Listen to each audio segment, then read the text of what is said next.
Welcome back, guys. Welcome to the second run of the fortnight. Perth to Newman to Warrawandle via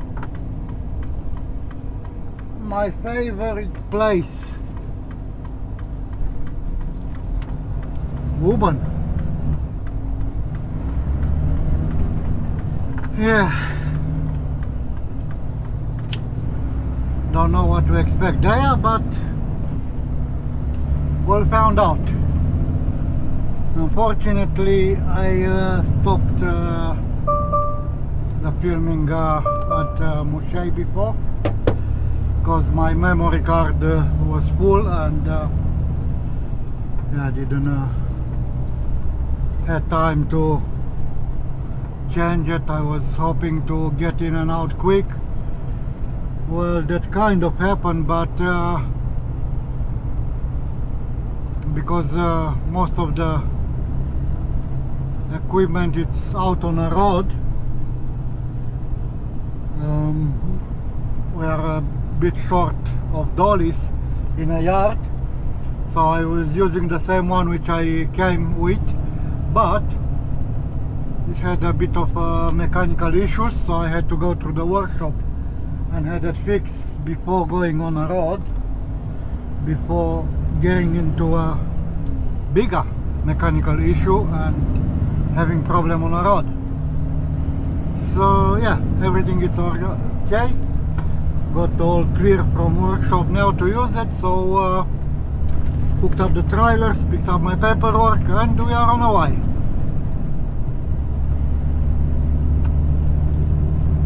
So the plan is tonight, don't know. It all depends how Woburn is gonna look like. Maybe Woburn, maybe Extension Hill, don't know. We'll find out when I'm getting there.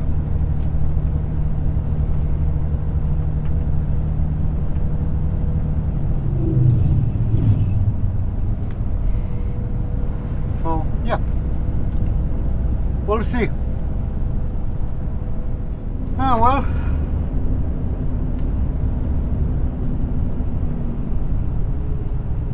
they have to stuff up everything.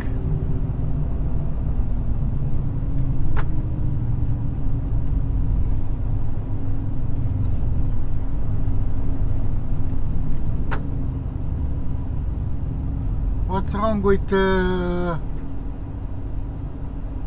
waiting until 9 o'clock to start the roadworks?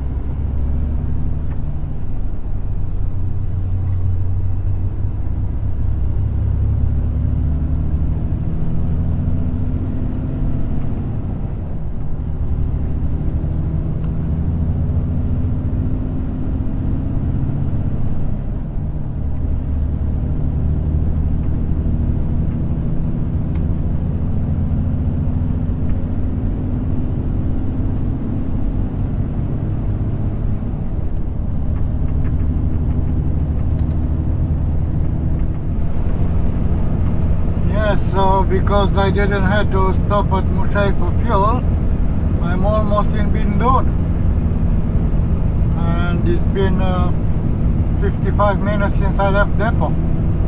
Not a bad effort. My dog Rana is in depot now, so I won't be going anywhere past Woburn tonight. I'll get there and call the night in Woburn, because don't know how long before he will get there. As when I left the depot were no dollies,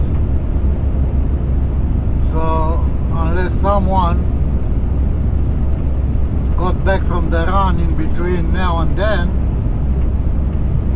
don't know.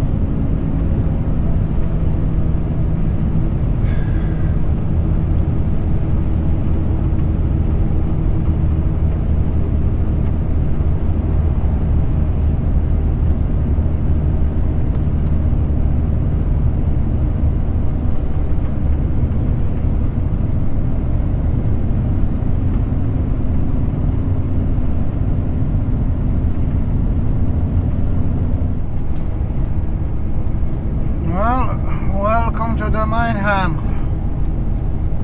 the Docks Breakfast Yard.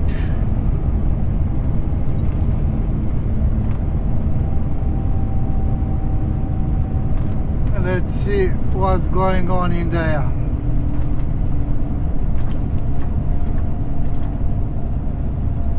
There are already three in front of me just driving in, so don't know what's going on, how it's gonna be.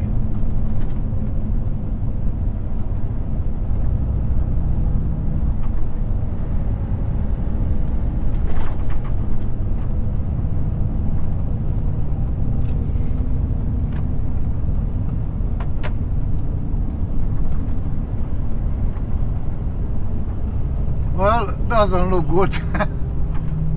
Doesn't look good. When you see trailer lights, truck lights everywhere,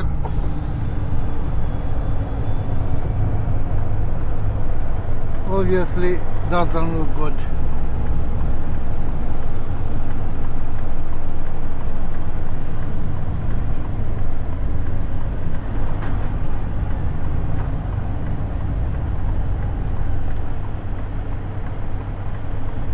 I can't even get.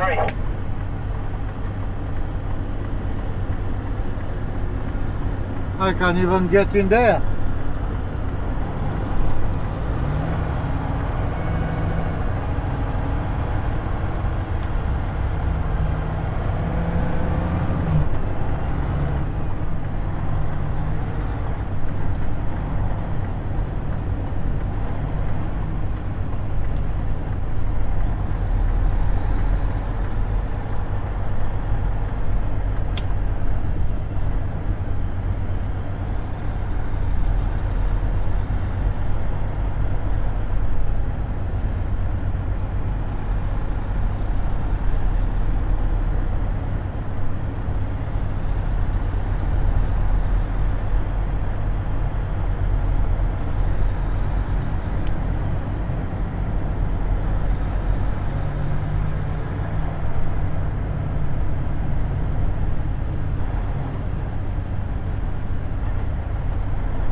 Okay, it's one of our guys in the front row.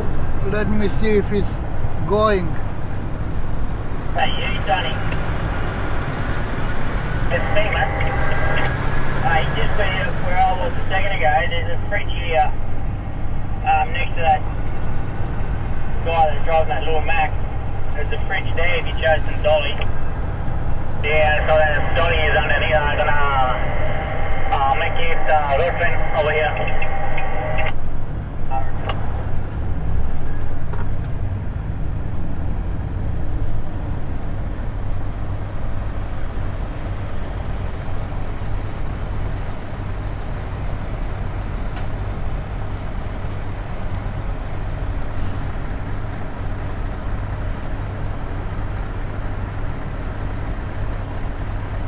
Hi mate, How are you, man? are you going? I have to drop this one and then that one, then going. I have to drop this trailer, swap the truck, and then going. Maybe within 10 to 15 minutes. Okay, I'll go behind you guys. No, but I have to drop the trailers. Oh, okay. Yeah, I'm dropping the trailers.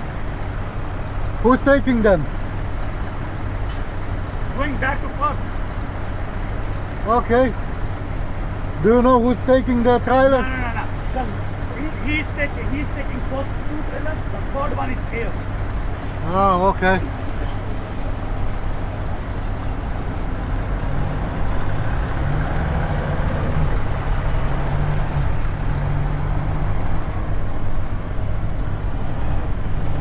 Oh well, he's not going anywhere.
So back to square one.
So I will be waiting to see if this guy is going.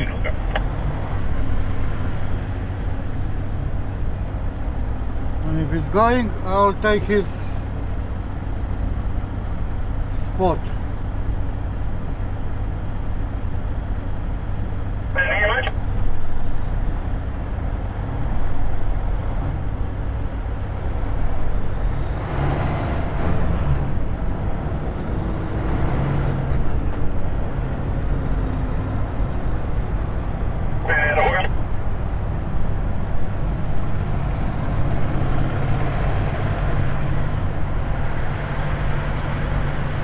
Okay?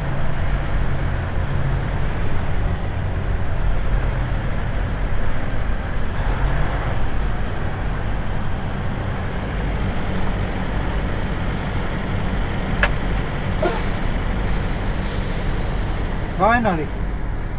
So now waiting. Will be a good hour before my dog Rana is getting here. May not even hook up tonight. I'll go and have a shower and waiting for him.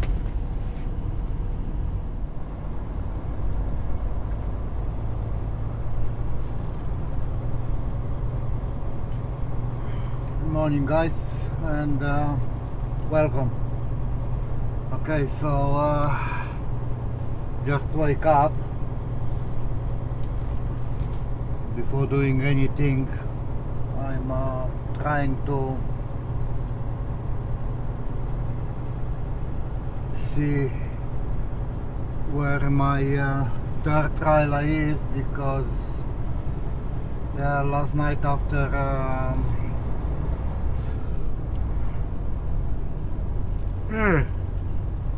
having a shower, I went to bed because my dog Rana was late.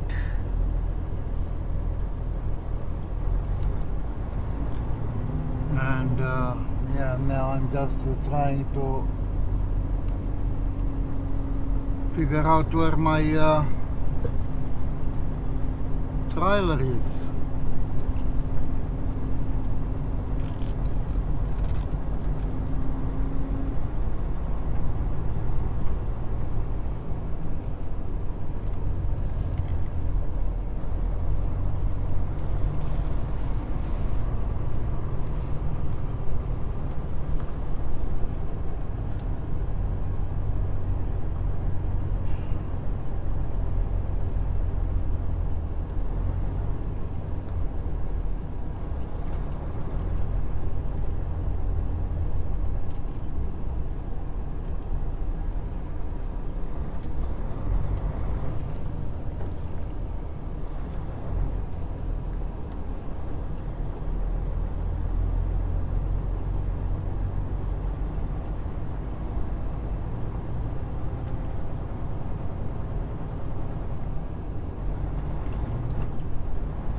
Well, I can't see it.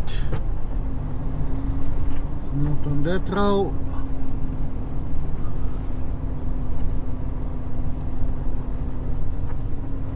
It's not on this one.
No, you can see it, it's not here.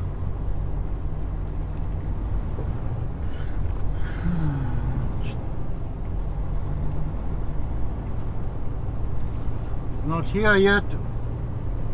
Jesus.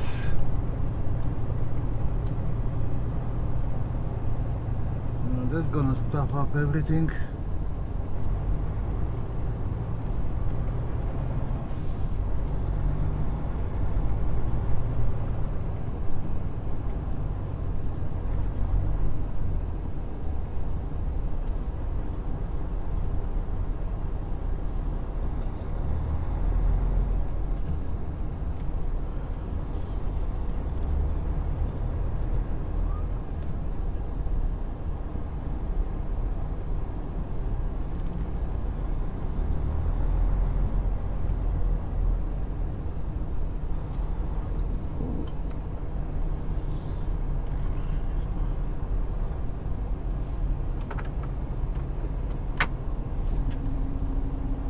Well, time to make a phone call and find out what was going on. Okay, so what the situation is? No good.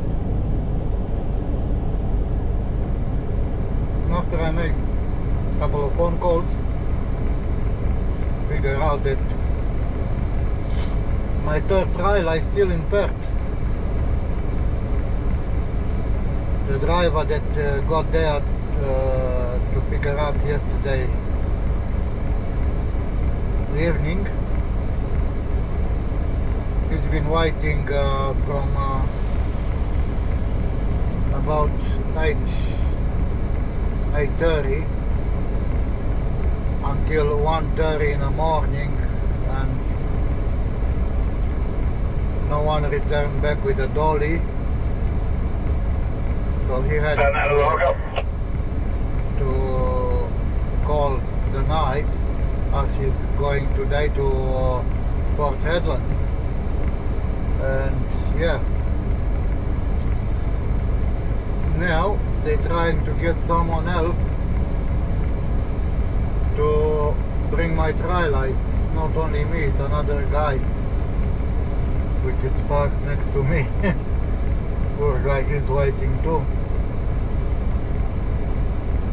Well, it's 8:30 in the morning, so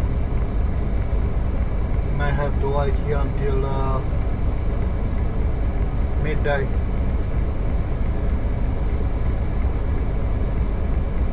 Yeah, it's one of that situation where you can't do anything about it.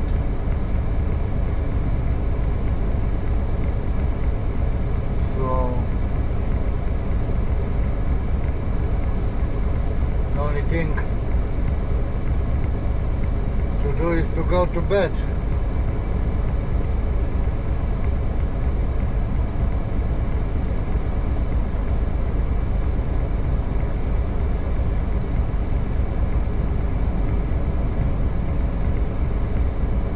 And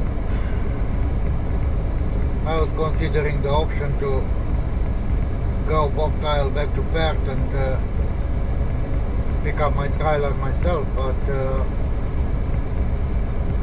I won't get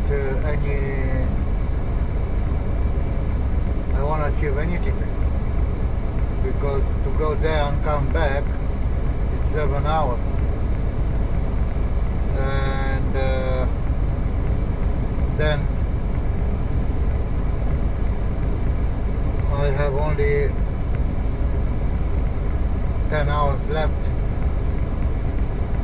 on my shift, and I'm not gonna get it. I'm not gonna make it to Newman.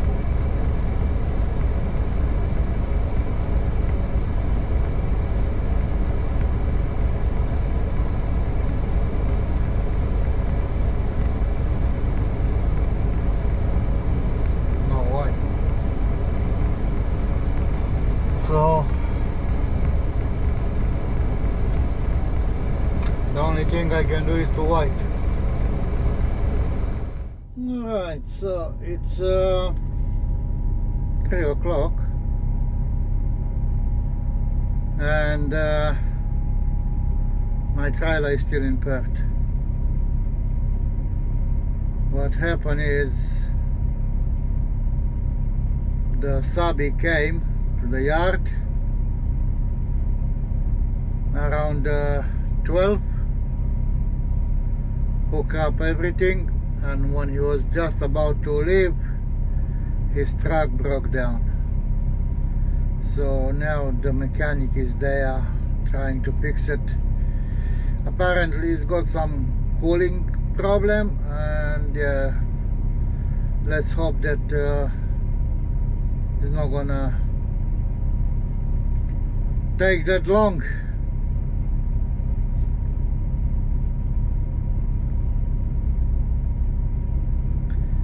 So yeah, I'll be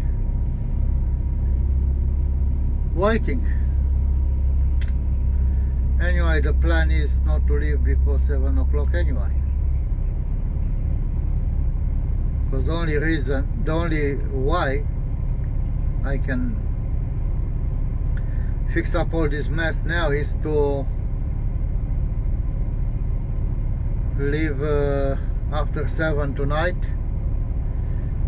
with a half an hour break and all that is taking me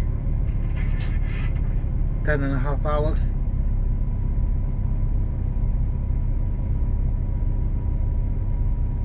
Once I'm leaving from here, yeah, about 10.5 hours to get there. So I'm going to drive overnight, unfortunately. So my target is to get in there by 6 in the morning, with 5.5 hours left on my books, which will be enough to unload the 3 trailers. So starting at 6, while it's still a bit cool outside, because tomorrow is gonna be 43 in Newman. Be done by 11. Then hook up the trailers, go to Cappy, so that's 11:30. It's my 17 hours, and yeah, camp there for 7 hours, and then drive towards Perth. So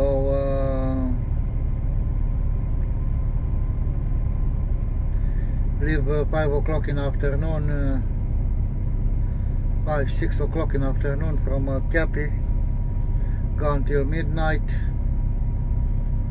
then take another 7-hour break, and 7 o'clock in the morning start going towards Perth. So yeah, I'll end up in Perth probably Monday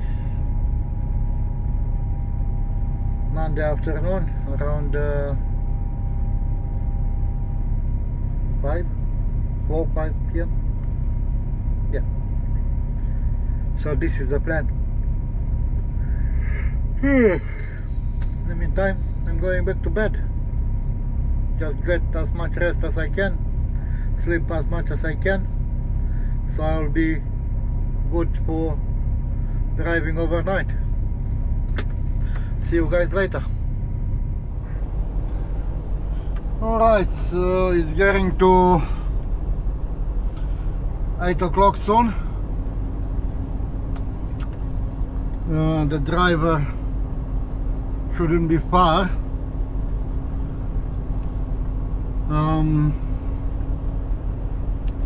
I was hoping that he got my trailer as a lead trailer, so it'll be easy to hook up, but now he's got it as a dog, so I'll go to plan B. I'm gonna move mine all the way to the front of the line, so when he comes can drop my trailer behind them, and then he can go with his lead and put it in the front of the other guy, and like that I can just reverse mine back and hook up that one as a dog. Doesn't make much of a difference if it's a lead or a dog, because this time all three trailers have a relative same weight. They are very, very close. It's not much difference, so yeah, doesn't really matter where that trailer is gonna sit.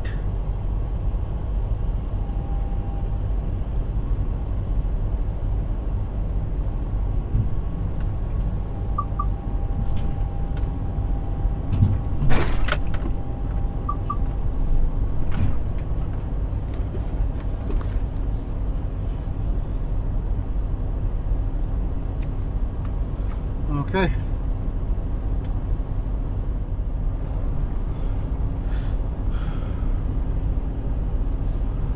Okay. So I'll just get to the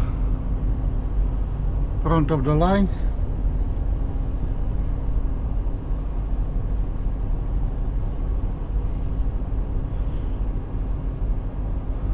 So now he can drop my trailer behind, and I'll just reverse it too.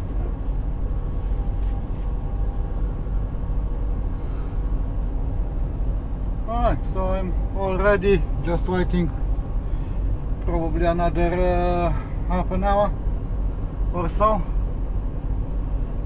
We'll see what happens.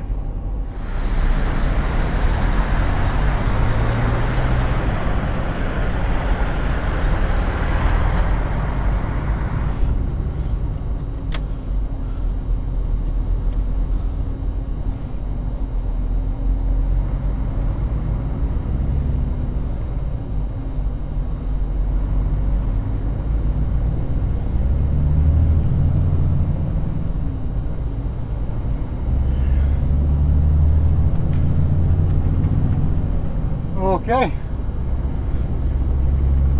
we are on our way. Finally, 8 o'clock, and just left.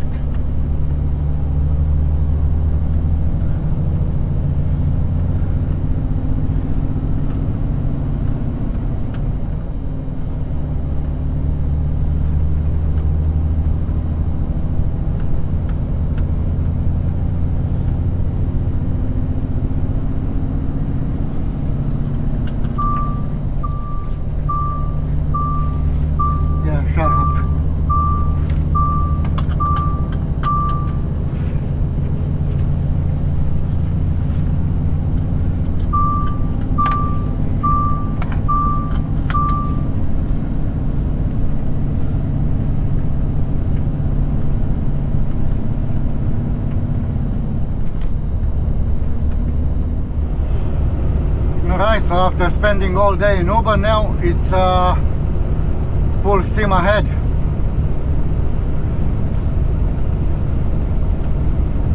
It should be there by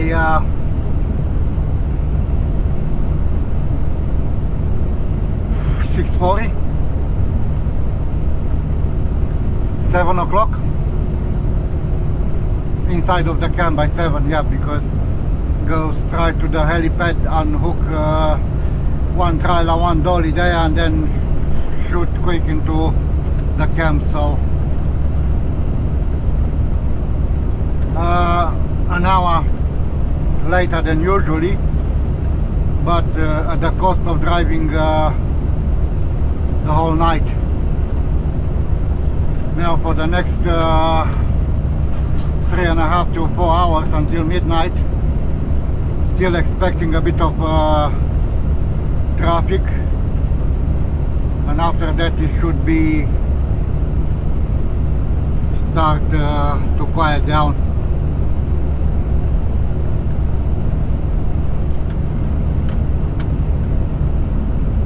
So I should be by 1 o'clock in Mikatara. Take a 20 minutes break there at the Shell service station, and from there pull on to Warawandu.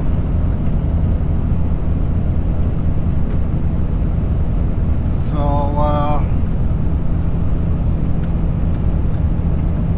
should be in Warawandu by 6:30. Unhook the trailer and then straight in. Yeah, I can't do it any other way, because if I will stop for the 7-hour break before then, will get me unloading in midday when it's 43 degrees, and that's sinusoidal.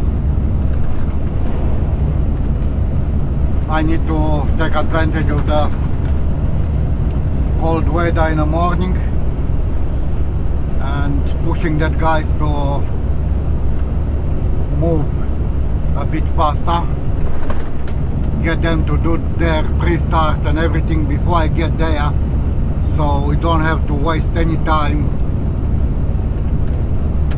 when I'm getting there. Will be hands-on.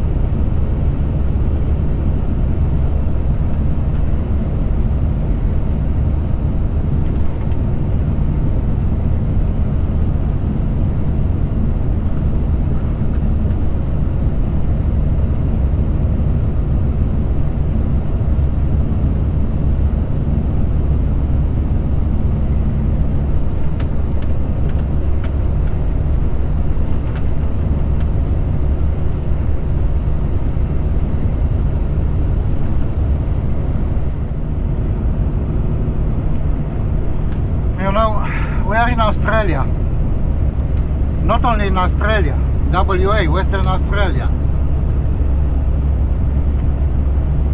This road is taking me to Port Hedland. The coastal route is the same. Go Carnarvon, Karratha, Port Hedland. Now, I've been traveling a lot on both routes, this one and that one. What I've noticed, there are two different sort of drivers.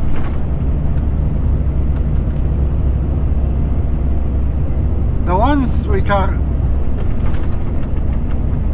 mainly driving on this inland are a bit of a, how do I say, old school?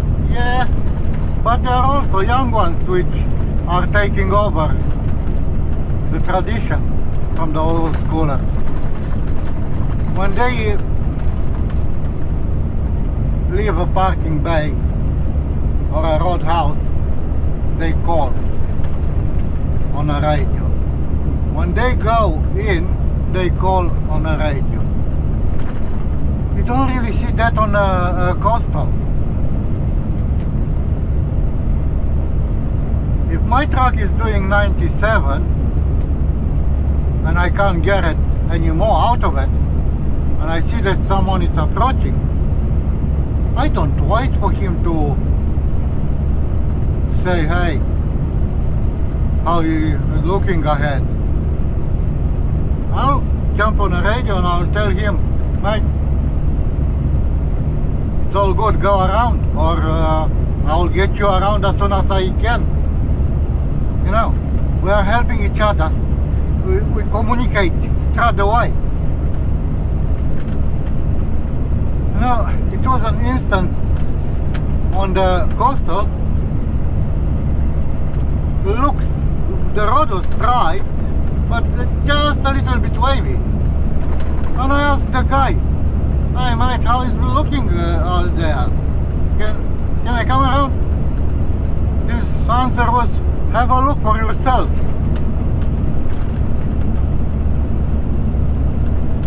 What?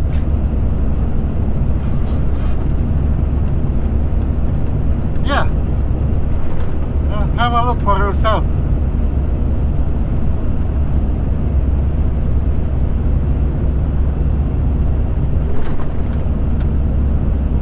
So, yeah. And again, driving nighttime. I never had so many trucks coming with their spotlights on over the crest or around the corner and flashing their lights into my eyes before they realize, oh, is someone coming. Like on the coastal. In here, yeah, you see the glare. You just change your lights. You don't wait to get close before you do it. Nah, they wait to the last second. And most of the time they, yeah. Or when they pass you, they can't wait for that split second to be fully past your cab before they change their lights.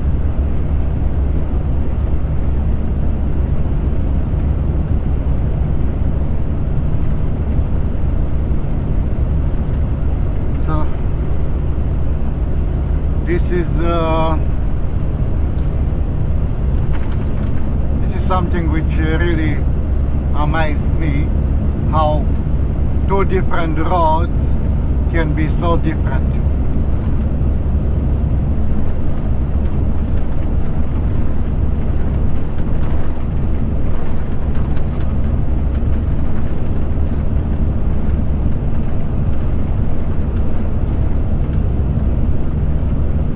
Like the other day coming from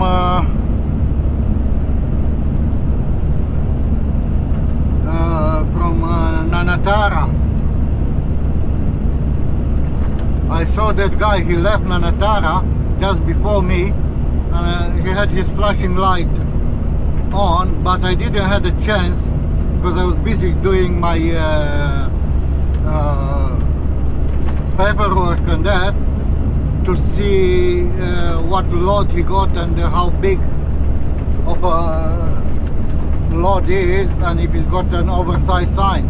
But I saw his beacon on, and I thought that I didn't saw the sign. But I didn't want to sound stupid either. So as soon as I left Nanatara and I saw that actually he's only sitting on 97, 98, and I'm actually approaching, getting closer and closer to him, so yeah, within 50 kilometers, 80, 100 at the less, I will be overtaking him, so I'll have a look then. And yeah, fair enough, he forgot his beacon on. Now, in that 100 kilometers was more than half a dozen of trucks coming from the opposite direction. No one told him, "Hey mate, you forgot your beacon on." No. So yeah, when I overtook him, I told him, "Mate, by the way, your beacon is still on." And yeah, he appreciated that. But the point is, how many trucks were coming and no one gave a damn about that. They're not helping each other. Everyone cares about himself, doesn't care about the others. When here on the inland, first truck that is coming will, hey, your beacon is still on, mate. Because it's very easy to spot, right? No oversized sign on the front. Can't see anything hanging out of trailers. Yeah, he forgot it. So straight away someone will tell you. Or if you dragging a strap behind you or anything, they will tell you straight away. When, yeah.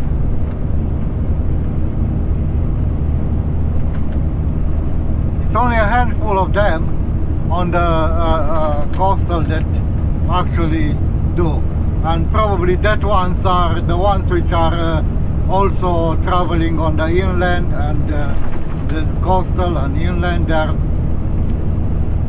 kind of doing the same like me, working on both roads. Yeah, it's a bit sad, but this is the reality.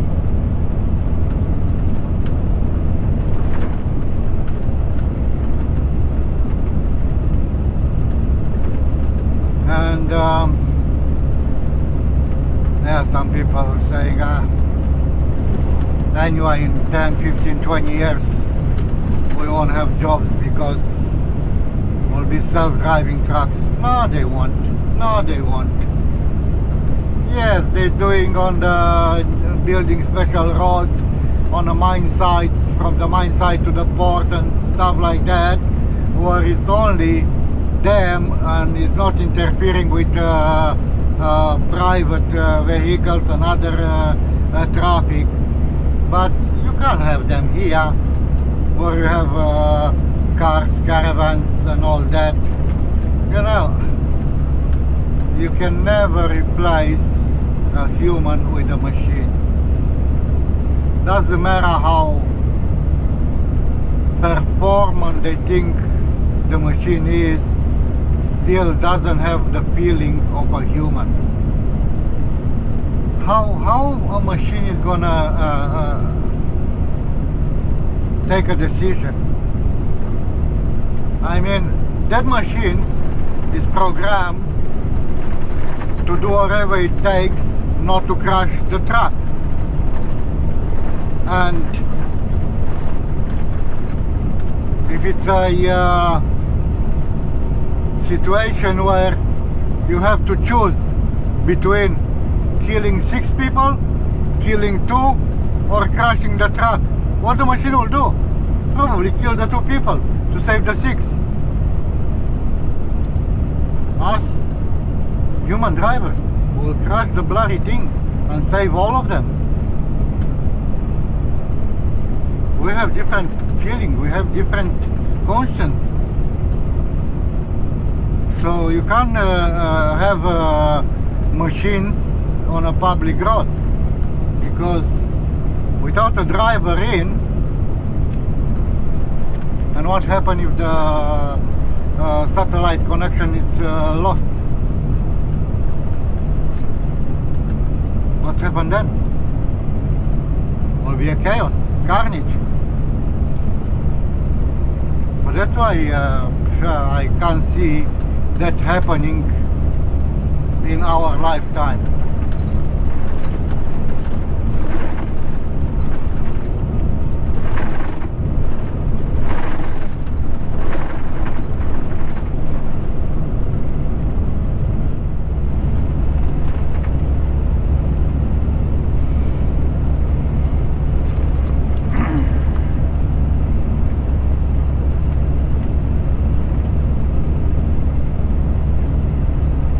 Okay, approaching Pine Pines.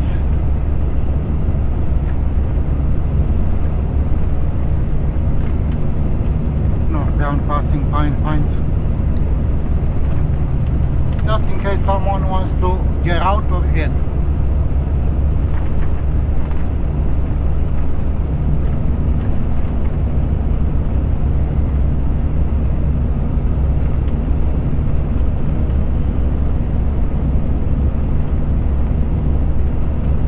Quite busy.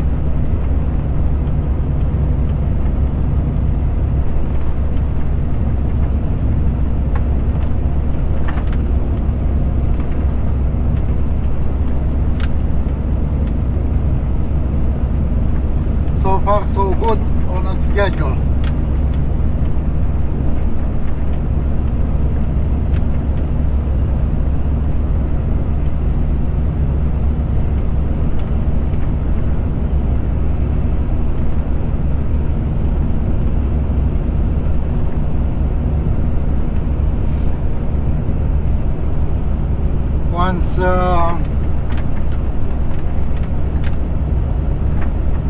Once we passing Q, it's a bit more easy. From that point won't be any delays because the terrain is more flat, won't be any hills or anything, so it will be a lot easier to stay on schedule. The truck will be sitting on 100 most of the time, except when passing through towns or in front of the roadhouses, but apart of that we'll be cruising really nice on 100.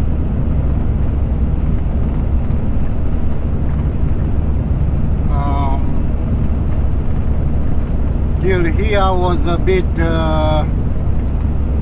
up and down. Now on 100, now on a 70, back on 100, 80, 90 because of the hills. Even now it's actually sitting on 99. Can reach 100 because it's a bit up hill. So once I will pass Q, then things are changing.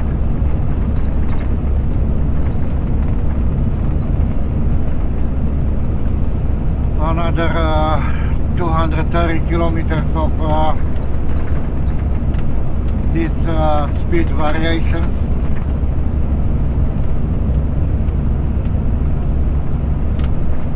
Where I have to be a bit extra careful to help it, not to leave it until it's too late. So to keep the revs up, change the gear down a bit more early than the truck is doing it.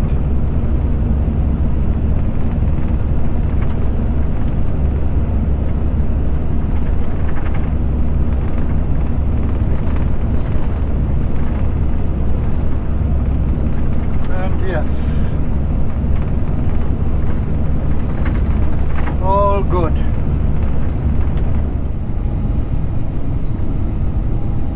In 800 meters, continue straight. Welcome to Mount Magnet.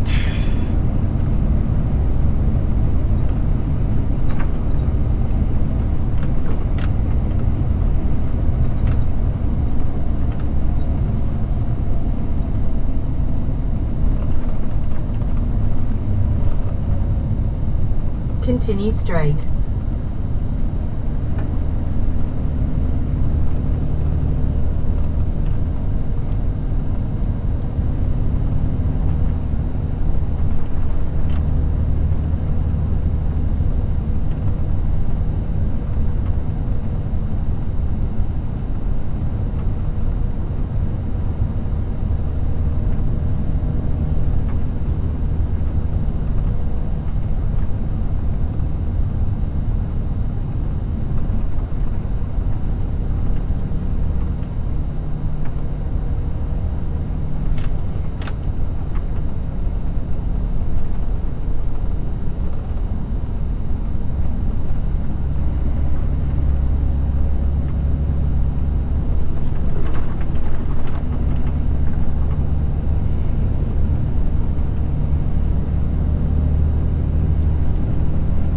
So one of my colleagues is waiting here in Mount Magnet for his trailers to arrive. Supposed to do a changeover this morning. But that didn't happen. The guy which is bringing his trailers, it's about 10 minutes behind me.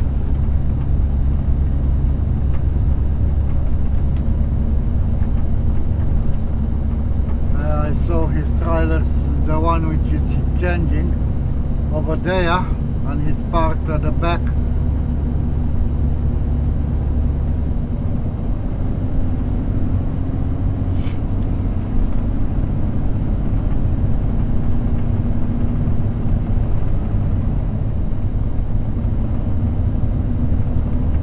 $195 to Mikatara.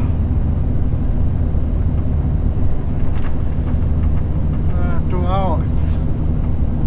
Well, still in the schedule to be there by 1 o'clock.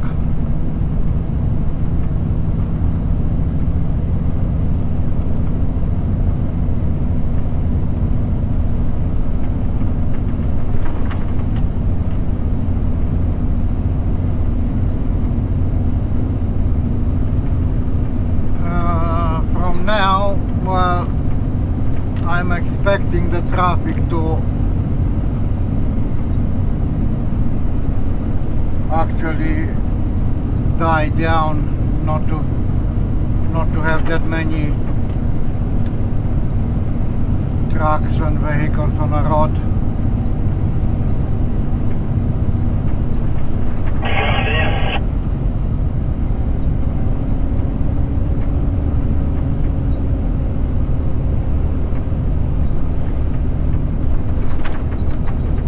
Still 34 degrees outside.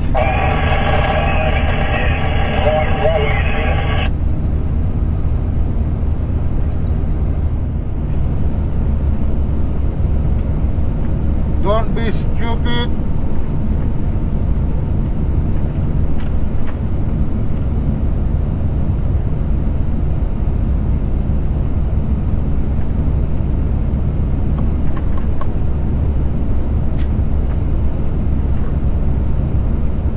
I saw him in a distance.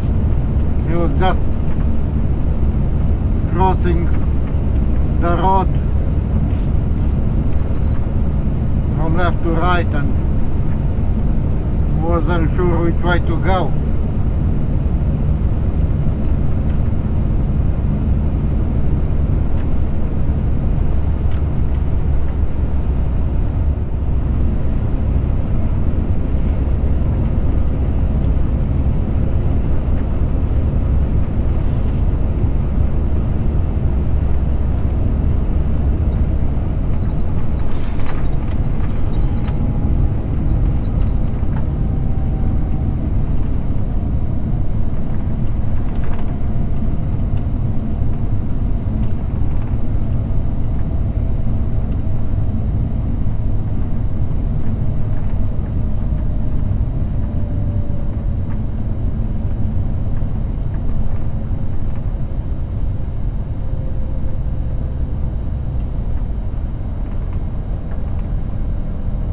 We are at Q. So, guys, everything is working perfect. Fingers crossed that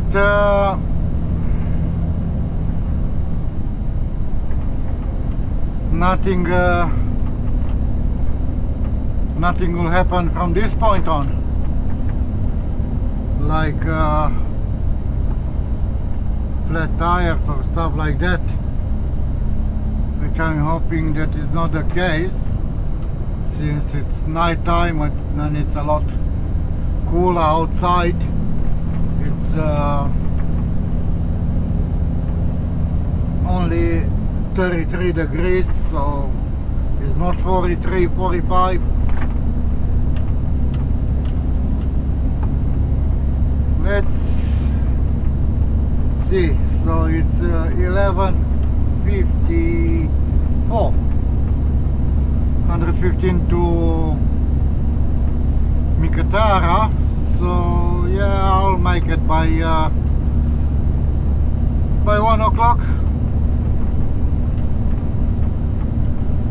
the outskirts of the town where Shell service station is.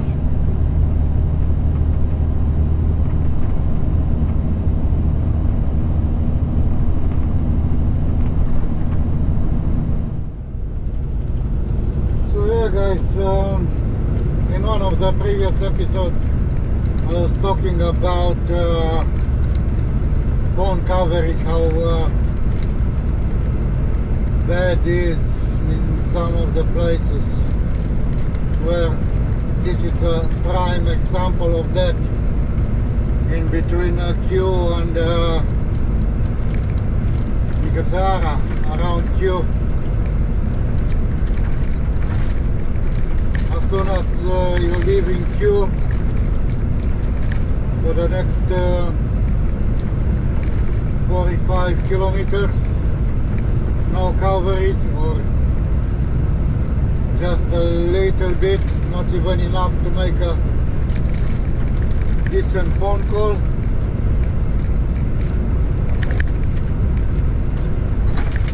And then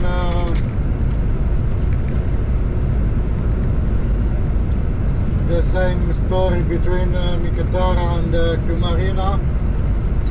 You have a few good spots because of the mine sites, but yeah, in between the same last 40 or 50 kilometers before Kew Marina, nothing. And then once you pass Kew Marina for about 100 kilometers till Newman, nothing. So yeah, and I was wrong when I was assuming that after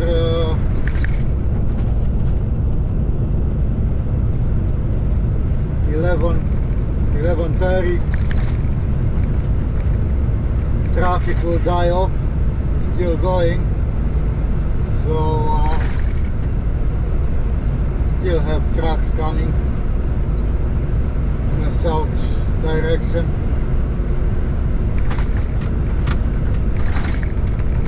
Not really happy about it, but yeah, it is what it is. Daytime is different story, you see what's coming. Nighttime, you see a set of headlights, that's all. You don't know if it's anything hanging outside of that trailers or anything. Yeah, when you see it's way too late.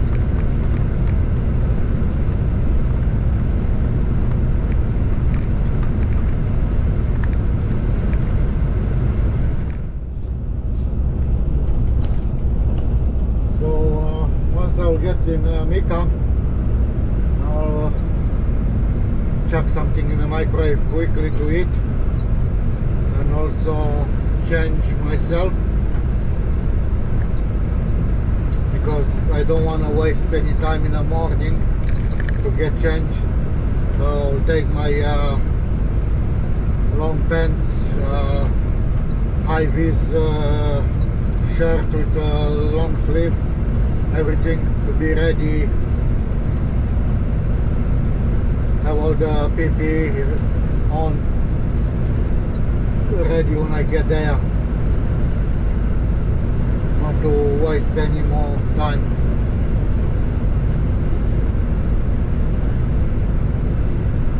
Whoa, quite busy here at Takanara. Usually it's not that busy.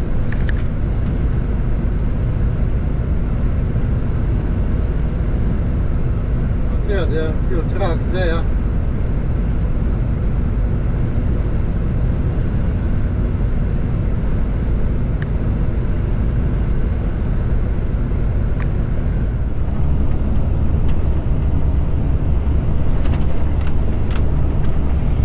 Getting close to Nicotara. Just passing Bluebird.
see what's happening here.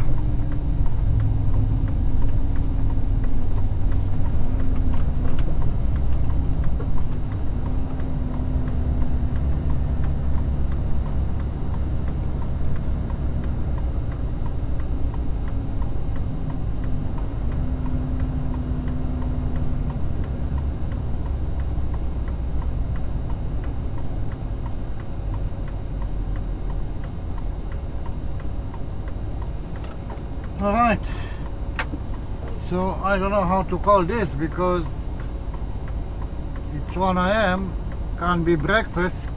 Breakfast was when I left. Midnight lunch. Don't know. Anyway, I'll see you guys when I'm done.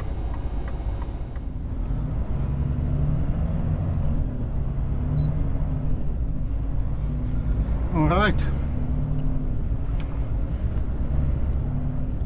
20 minutes gone. Had something to eat. I made myself a coffee.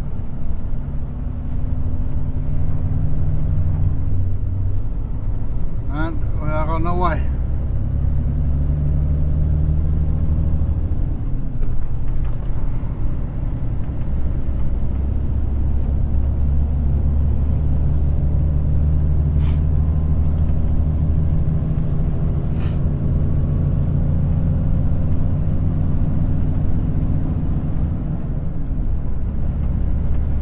This stage you are still very well on a schedule.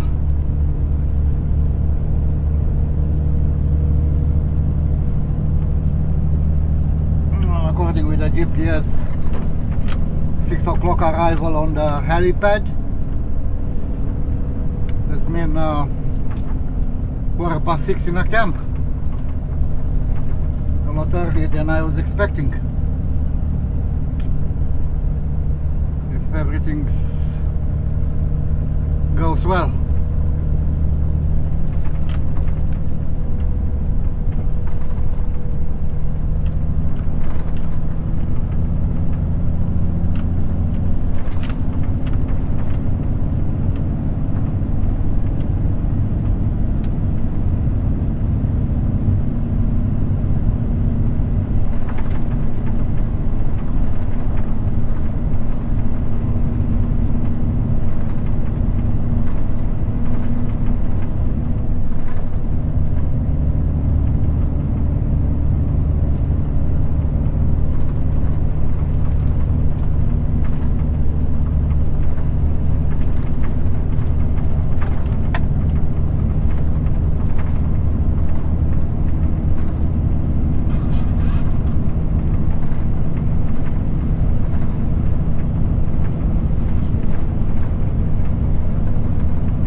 Finally,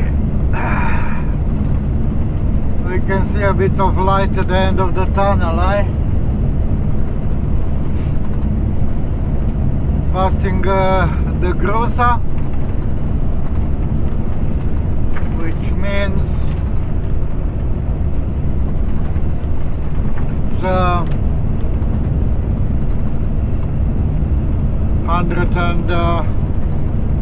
120 kilometers to Cumarina, and from there it's another 150.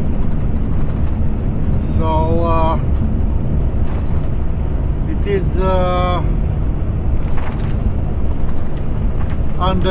just under 300 kilometers, and we are on 3 AM.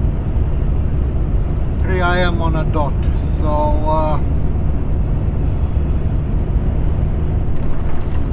looking good. Looking good.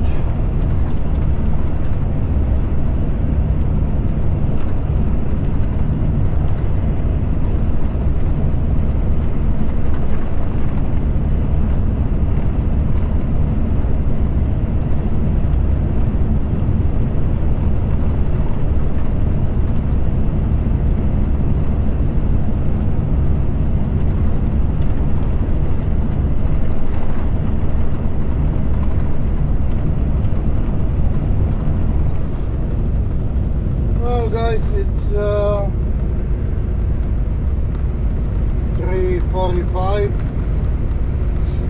almost 4 o'clock.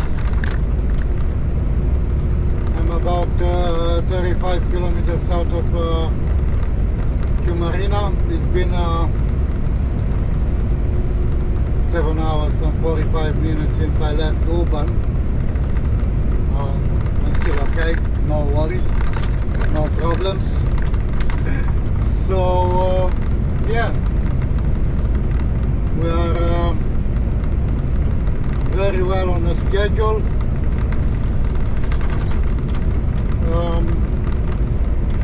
We'll see how the last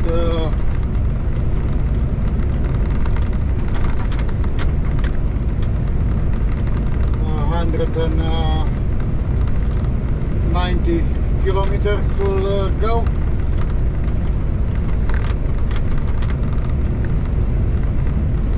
If yeah, I said so many times what I'm trying to achieve and what is happening is two different stories. If for any reason I start feeling tired or fatigue or something, everything is getting cancelled, I'll go to bed. Nothing is so important not to be done safe. So I'm not feeling safe, I'll pull on the side of the road and go to bed for a few hours. Easy as that. But yeah, still in a good spirit. And okay, had plenty rest yesterday. All day in Urban. I was trying to sleep as much as I could, and yeah, just to be ready for this overnight drive and unloading tomorrow morning. So yeah, everything is perfect.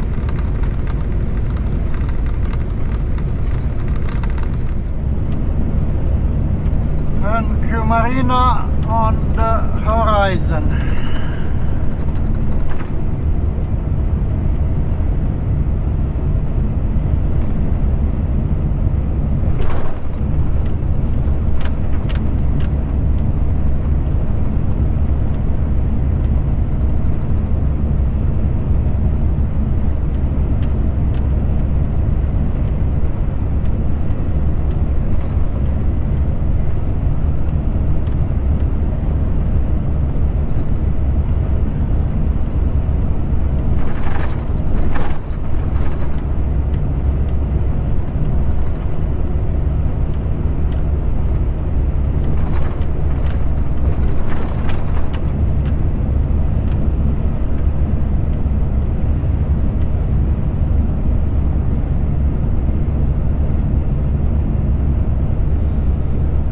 I am 152 Newman.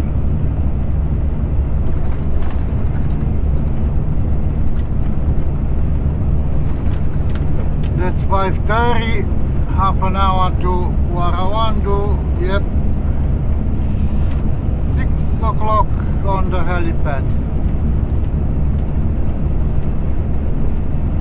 Anyway, I told them that I'll be there at 7, so yeah, I left myself a good hour for anything, but yeah, so far we are doing well.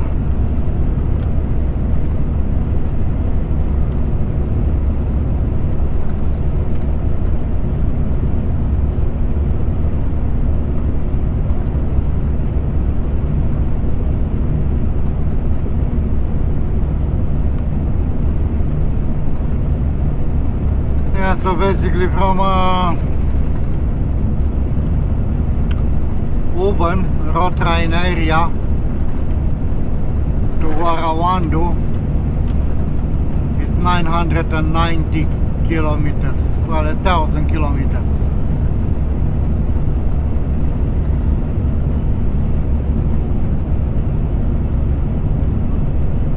So depend where you are.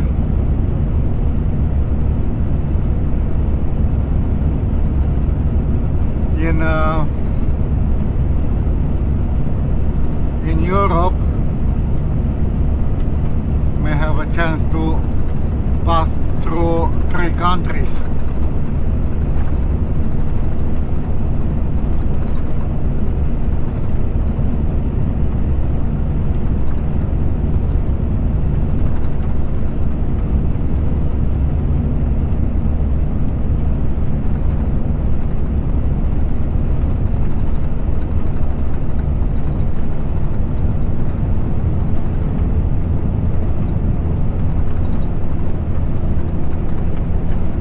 If I'm not wrong, if you you are living from west part of Romania, within 1,000 kilometers you can pass through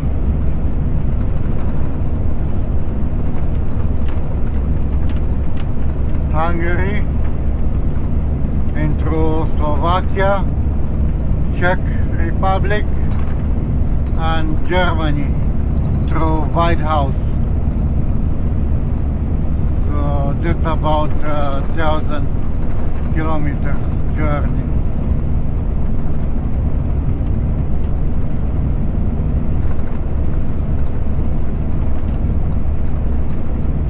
Perth to Port Hedland, 1,600 kilometers.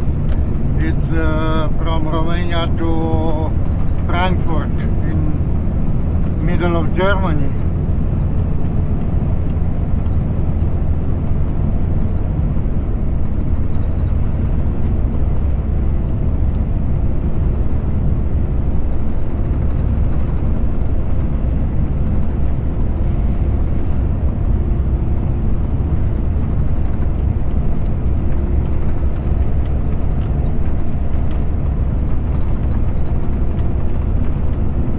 I still remember all this from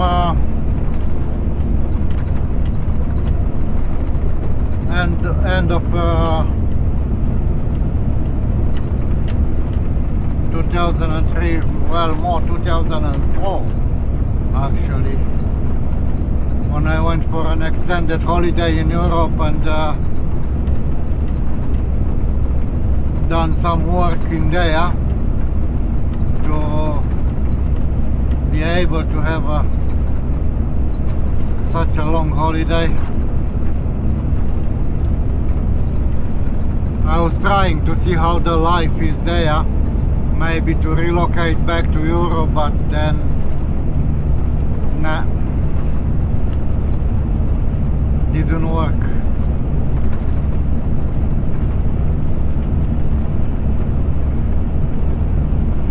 That time most of these countries were still not part of the EU, so we're still going through the big yellow book for transiting for trucks, TIR book or TIR carnet, how they were calling there. But I had advantage having a dual citizenship. Didn't need any visa for any countries. Would go anywhere in Europe.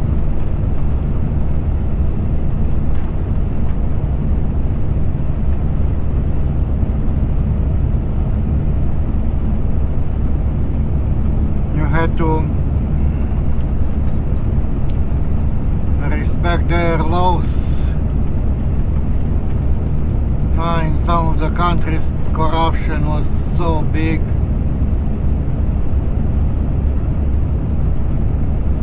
I remember doing trips to Italy, passing through Slovenia. That was a nice country. Worst one was going to Greece, from Romania into Greece through transiting Bulgaria.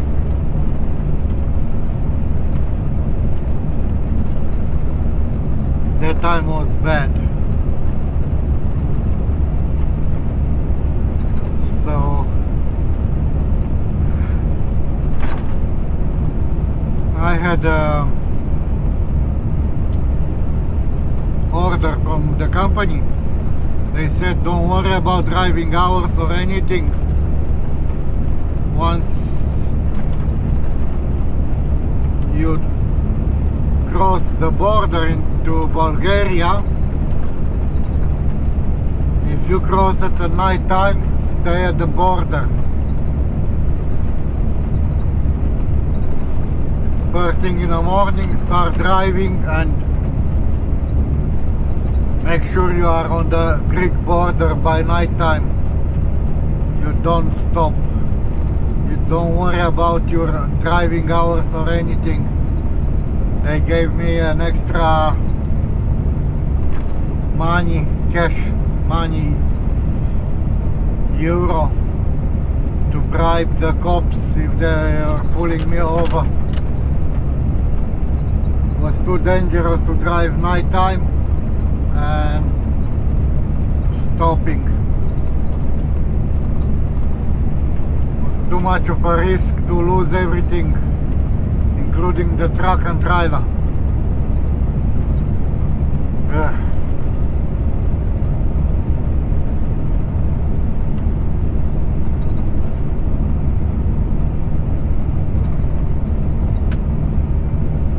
That was the life that time.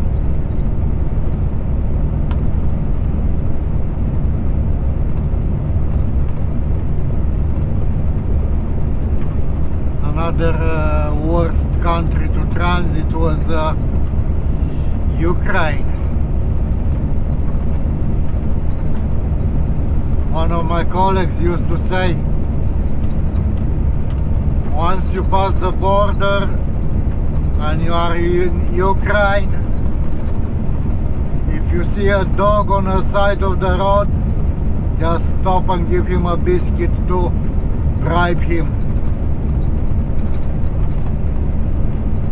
From the time you cross to the time you exit, expect in every village, every town to be pulled over, and you must have 20 euro ready to give them,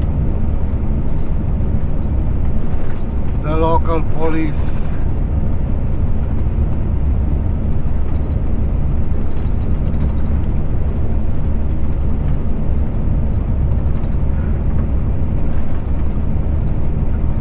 And then you was going into Poland, no problem at all. You was going into Slovakia, yeah, it was still a problem. Not that bad like Bulgaria or Ukraine, but yeah, cops were there for money too. When you was passing from Hungarian custom into Slovakia, the custom officer was asking you straight away, any presents for the custom? At least a copy or something? Yeah, so just pouring there 5 euro and they were happy. He was passing in a Czech Republic, not one thing, not one problem. So civilized, everything was different. And hey, before 89 was one country, Czechoslovakia. And after 89 they separated and become two different countries. But yeah, one was a lot better than the other.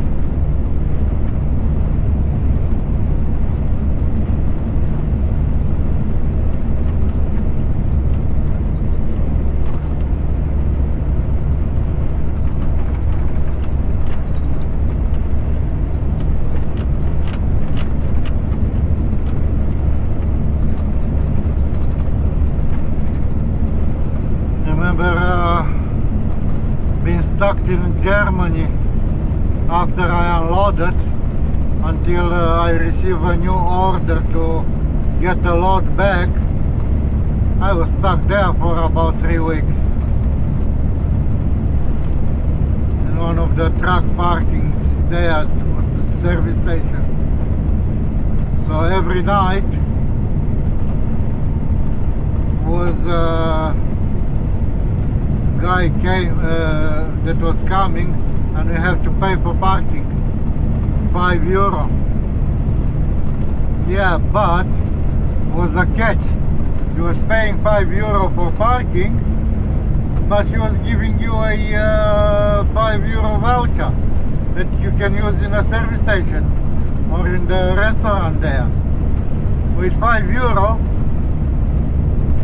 I was putting another 50 cents, going in the morning in a service station, get a huge German hot dog and a coffee. Yeah. After a few days I got sick and tired of them, and I was just saving the vouchers, and when I had like €25 in vouchers, I was going to the restaurant for dinner.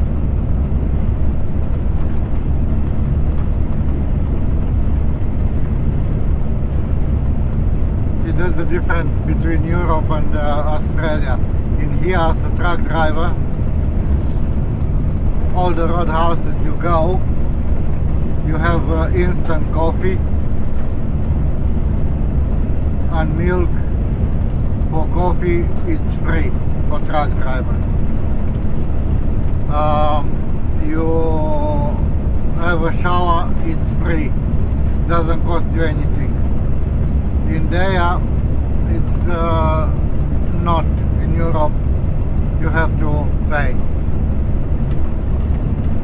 The only thing is, if you in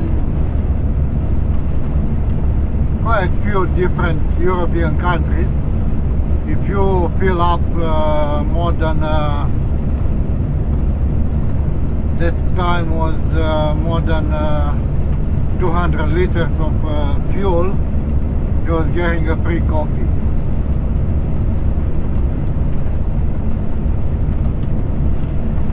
But yeah, we have the same here in Q. You fill up over 300 liters and you have a free meal up to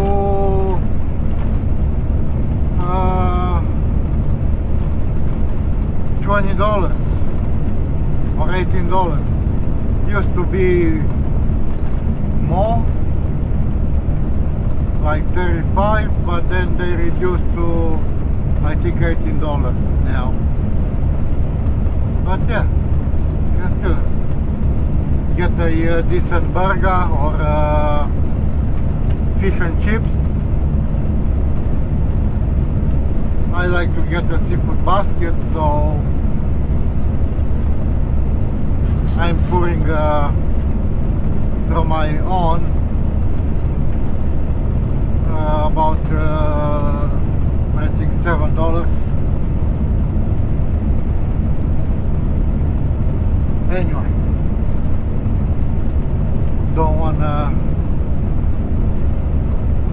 I don't want you guys to get bored with my stories, so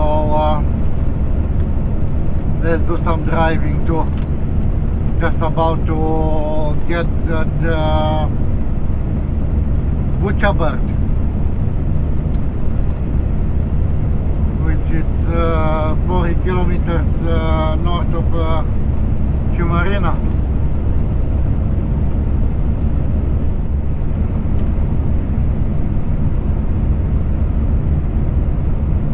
Oh well, the traffic is starting.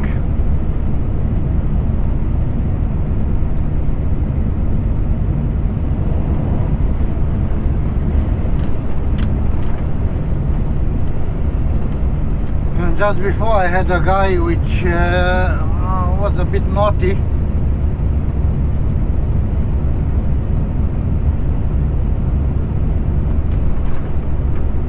He had his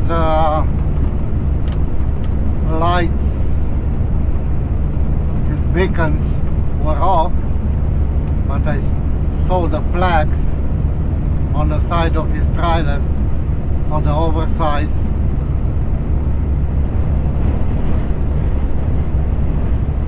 And yeah, he started driving about a good hour and a half before he's allowed to.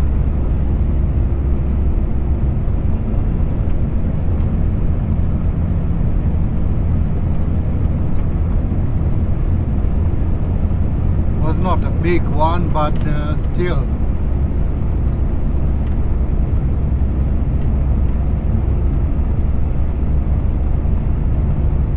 Still was around 3 meters.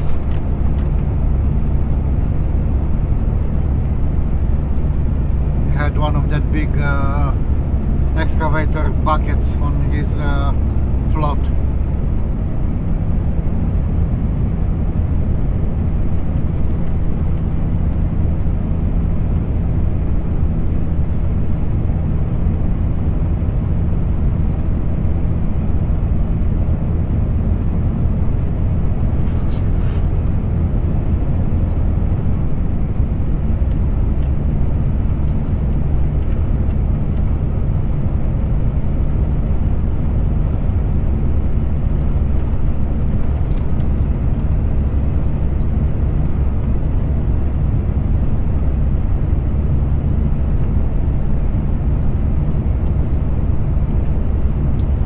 Well, 136 kilometers to go. Hour and a half, and it's 4:29. Beautiful. Well, getting to the worst part of the trip. It's 5 o'clock in the morning. It's just about to get light outside, and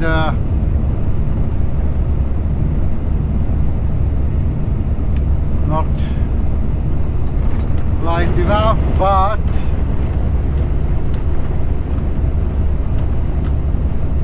the headlights are not that efficient anymore, unless you have your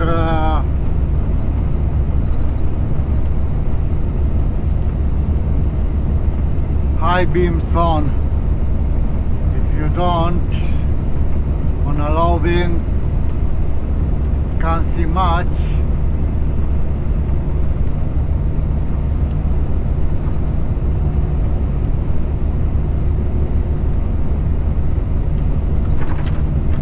So it's 5:05.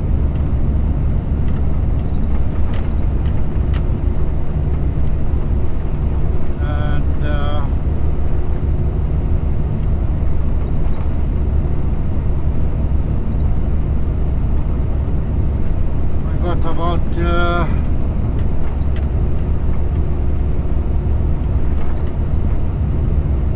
70 kilometers left.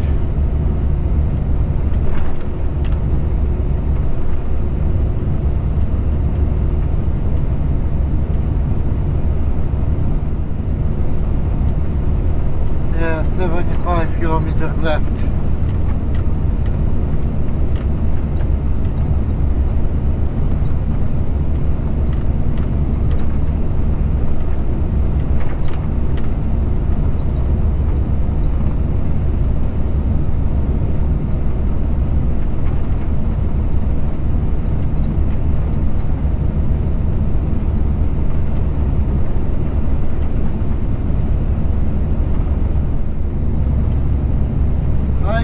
the lights from Capricornia. Yay!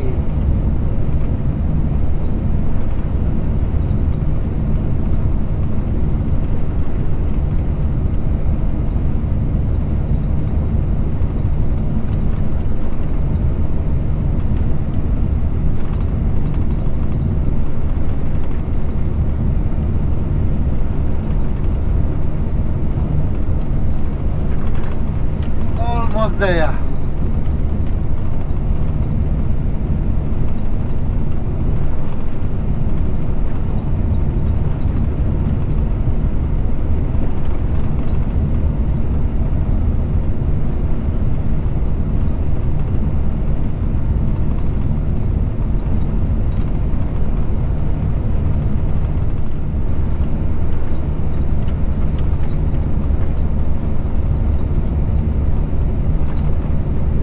After driving 10 hours on dark, finally start getting some daylight.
Almost at Cappy.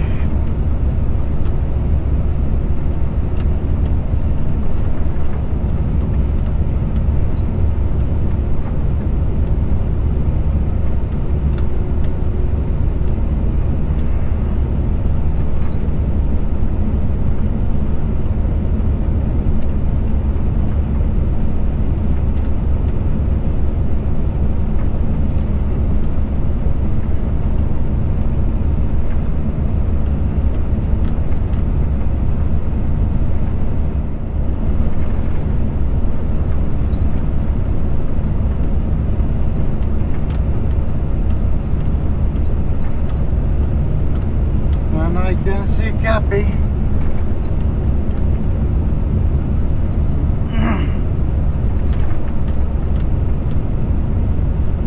Northbound passing Cappy.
Turn right onto Marble Bar Road, State Route 138.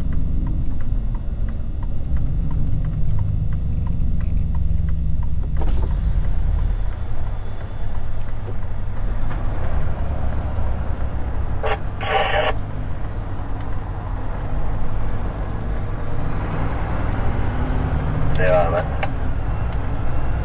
Continue on State Route 138 for 11 kilometers.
Now, this is torture.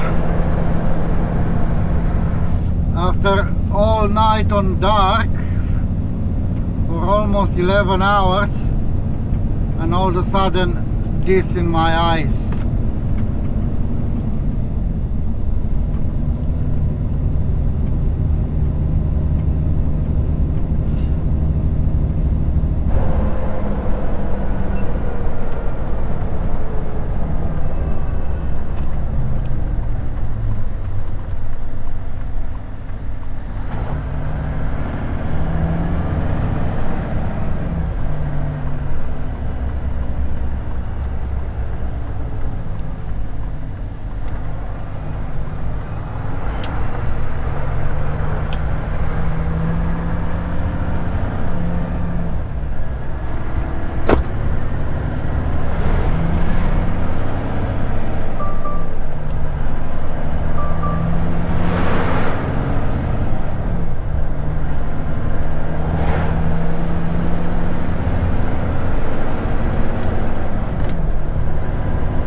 Excuse me.